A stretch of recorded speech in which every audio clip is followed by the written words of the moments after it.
So, hello. Welcome to our next normal podcast, first in 2021. So, Christian, what are we talking about today? Oh, And I'm great to see you again in 2021. So today, you mentioned comparison US and Germany. It's still about retail and how will the retail industry in Germany and in the US probably deal with the next few months and the COVID crisis. So we have a special guest today, and I'm very happy to have Sam Zietz with us. So Sam, hello. Hi, thank you for letting me join you this morning for me. I'm sure it's later in the day for you over in Germany. Will you yeah, introduce Sam for a moment, Joseph? yeah. So the reason why we picked this panel, or we thought could be an interesting topic. Sam and myself, we work together. We have also a joint venture together in the US, looking at the self-service industry, but Sam is much more vastly invested, not only in what we do hardware, but also in payment processing, but also in the software side. He has a large network on that end. And it's a very interesting thing to see how the economies that we have in Germany in comparison to the US are dealing differently and will probably have very different fallouts after, let's say, when COVID's over, within the ecosystem, especially for retail and hospitality. What we see as very critical points, and there's nobody better to speak to on that end than Sam in that round. So I'm very happy to have him on board. Maybe we can dive in directly. I mentioned in my comments to the show. I mean, in Germany, we have very much subsidizing by the government with this Kurzarbeitergeld, short loans by the government, who pay especially for this low wages employees the money, who saves in that sense the costs for the companies. And all of the companies like fashion retailers send their people home. They have some kind of online store maybe, but the workers are paid by the government. And the outlook that this will stay that way could be until end of 2021, and then everybody will be back at work like before. Whereas, and this is a very different picture, and I'm happy that Sam can elaborate a little bit on that. In the US, that's very different on that setup. In Germany, you can say, okay, COVID's over, everything's as before, let's just continue how we did it.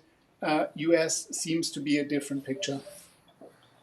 Yeah, in the U.S., they created a policy called PPP, which enabled the government to provide loans, which in the most part will be forgiven if the dollars are used predominantly to pay for labor. So much like you're subsidizing the labor there, here it was tied to 2.5 times the company's monthly payroll. So really, it was a quick process. You just had to provide your payroll information, and they provided the loans at 2.5 times that monthly payroll. And then that was back, right after the pandemic started last year, so early second quarter. And then they just approved another round most recently about a month ago, and that's starting to be deployed here in the U.S. Again, 2.5 times monthly payroll and 3.5 times monthly payroll for certain heavily impacted industries such as the hospitality space, where restaurants to a large degree, especially in-person seating, have been closed in many, if not most, states. The other impact we have here, though, is the change of on the political climate. We have a new president effective January 20th, and one of his major actions is trying to implement a federal minimum wage of $15 an hour. To give you a perspective, that's about a little over double what it currently is. I believe right now it's at $7.25. He wants to double that to a $15 minimum wage. So, I know we'll probably pick up on the impacts of what that means to businesses and the acceleration into technology in order to survive. But here in the U.S., many QSR restaurants and others that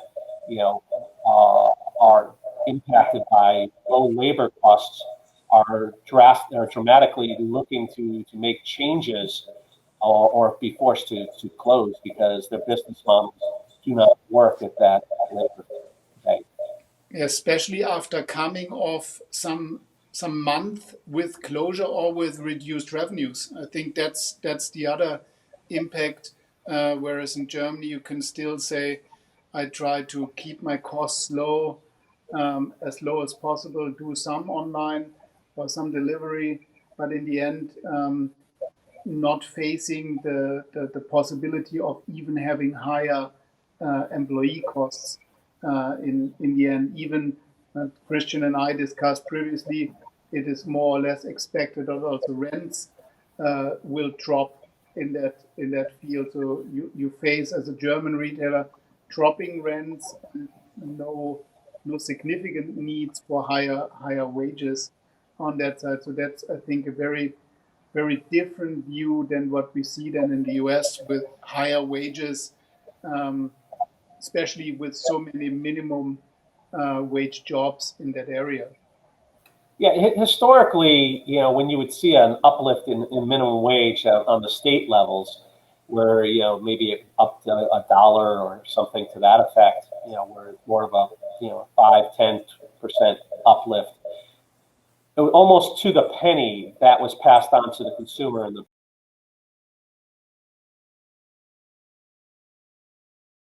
you're going to look at it and say, okay, in a normal environment we would do that, but those that elect to implement technology will be able to maintain their current cost structures to their consumers. The companies that do not will try to pass those costs on to the consumers, but then they'll find themselves in an uncompetitive environment.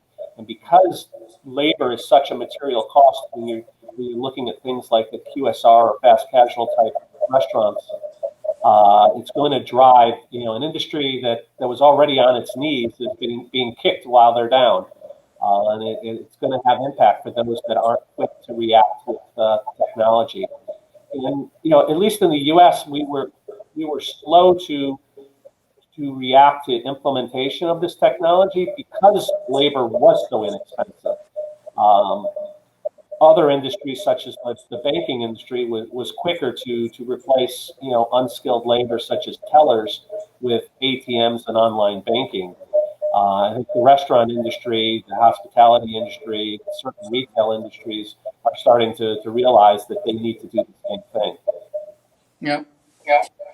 I brought some pictures for H&M, and Christian can elaborate on the general status on that a little bit. But if you see that H&M, which is fast fashion in that sense, but H&M relies in their shops a lot on cheap labor, dropped to the revenue of 2014, even having online stores available. I think fashion is probably one of the industries most impacted. Maybe Christian, you can elaborate a little bit on that. Yeah, absolutely. Just thank you, Joseph. 2 days before, the German Retailers Association published numbers from last year. And even if retail in total volume increased market volume to 577 billion, and within, we know that there was a slight increase in stationary retail, and we had a high increase of 25% in online. Within the retailers, we have grocery, which was increasing in volume, and we had DIY, which were doing well.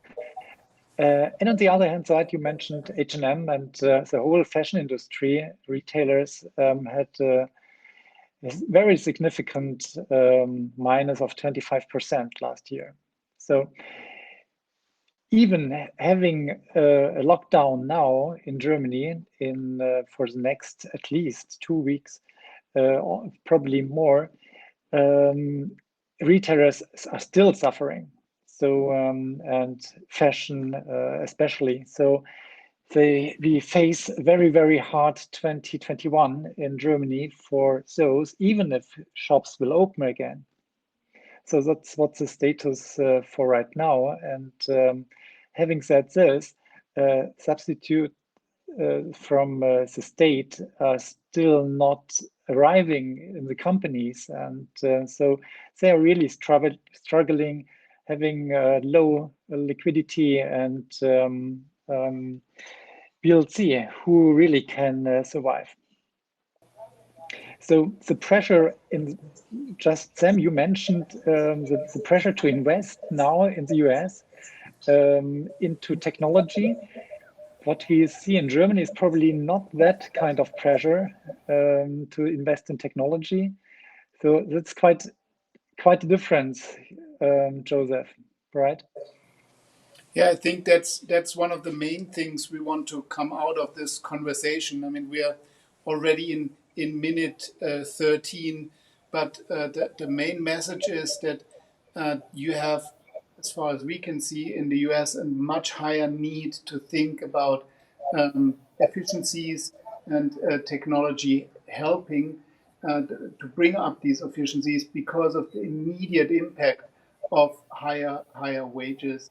Whereas in Germany, yes, you talked about the subsidies from the state. That's one part, but the labor costs are still possible to reduce if you have high labor cost parts. I mean, the H&M part, yes, you have the stock, you have the rents, but you also don't face the issue of higher labors once coming out of the crisis, as companies are already troubled in that sense. And therefore, it's very interesting to see or to understand that the US is already reacting in that sense probably much quicker and could give it a head start, whereas Germany seems to be a little bit a laggard into adopting those technologies because efficiencies are not yet need to be realized that quickly. Yeah, well, in the U.S., we were forced, with two major headwinds. The whole world was faced with the pandemic headwinds, which forced the restaurants to change their business because the social distancing, the interaction concern of potentially catching the disease, as lead, nobody wants to be face to face with a cashier, let alone the cashier doesn't want to interact with the consumer.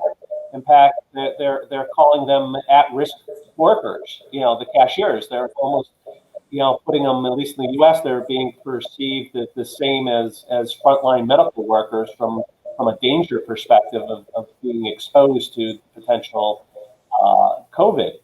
So technology such as self-ordering technology and food lockers and the like that separate the need for the consumer to interact with personnel from the retail or restaurant, that demand has increased. I mean, we had a number of chains who just couldn't even get the cashiers to work because of, one, safety, and two, we had some competing policies here with stimulus where a lot of low-paid workers actually made more money staying home and not working than showing up to work.